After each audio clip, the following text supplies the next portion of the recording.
Қарттарым алтын қазығым. Фариза Оңғарсынова. Жырақта жүрсем мақтаным, жанында жүрсем баптарым. Атырған көзден тірліктің ақпанды таңын, ақтаңын, көңілдерін кірбің шалмаған, кешсе де өмірдің шатқалын.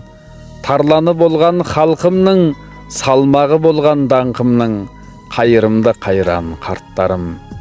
Аршыбап батпақ балдырдан, арқалап өткен сан жылдан, намыспен арды мұр өтіп ұрпақтарына қалдырған, уызымен елдік кеңдіктің ұл қызын ауыздандырған, әкеңнің жоғын білдірмей аймалап шығар алдыңнан.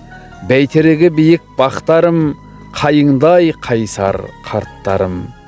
Елімнің қанын сіңірген, жерімнің нәрін сіңірген, жүйрікті көрсе сүйсініп, жалтақтық көрсе түңілген, алдында ажал тұрса да ақиқатқа ғана жүгінген, қасиетің мен құлқыңды тілдеспей таныр түріңнен, өздерің барда мұңым кем, сайраным көптеу жүгімнен, шаңырағым биік гүл үргем, ұрпағыма айтар мақтаным, сендермен тірі салтқаным, алдымда дайым жүріңдер, қазығым алтын қарттарым.